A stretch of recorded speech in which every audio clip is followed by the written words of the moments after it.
Përshëndetje. Tuneli Murrizit, i cili u hap për qytetarët pak përpara zgjedhjeve të vitit 2025, me nxitim elektoral, propagandë dhe ceremoni festive, sot, pa kaluar asnjë vit nga hapja e tij, ai ka pësuar krisje dhe çarje, duke rikonfirmuar në mënyrë më kriminale se kemi të bëjmë me një vepër të realizuar jashtë standardeve teknike dhe atyre të sigurisë.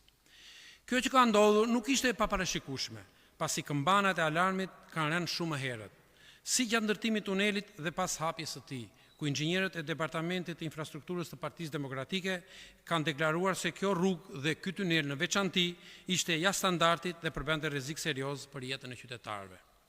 Ky alarm profesional u injorua. Sot faktet janë mbi tokë. Tuneli rrezikon të shembet.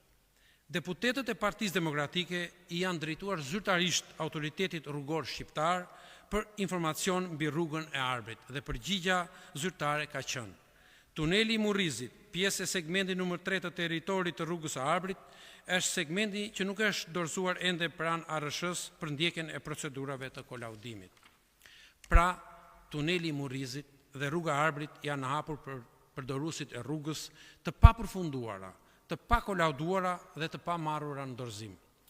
Ndërtimi i rrugës së Arbrit ka nisur në vitin 2005 dhe deri në vitin 2013 ka qenë të përfunduara plotësisht 25 kilometra të saj, ndërsa 15 kilometra të tjera të përfunduara në masën 80%. Projekti për përfundimin e saj parashikonte një kosto totale prej 170 milion eurosh.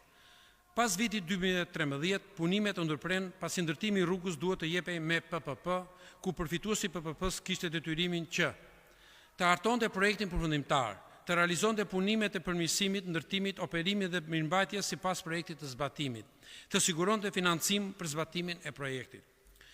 Ndërtimi i kësaj rruge, kontrata së cilës parashikonte përfundimin e saj me çelësa në dorë, me një vlerë prej 267 milion euro, me shtesat e realizuara në ndër vite, ju kushtoi qytetarëve shqiptar 450 milion euro.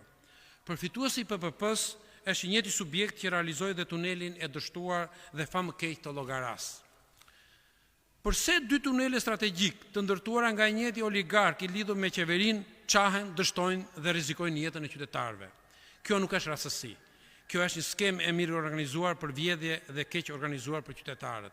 Prandaj deklarojmë qartë: tuneli i Murrizit nuk është një incident teknik, por pasojë e procedurave korruptive, i PPP-ve të sajuara për oligark, i mungesës kontrolli shtetëror për paratë e buxhetit të shtetit, i kapjes së shtetit për interesa private, është pasqyra e një modeli qeverisje që ndërton për fushat dhe shëm për qytetarët. Për këtë model duhet përgjegjësi politike dhe penale, jo justifikime të ricikluara dhe fajsim i së shkuarës. Ju faleminderit.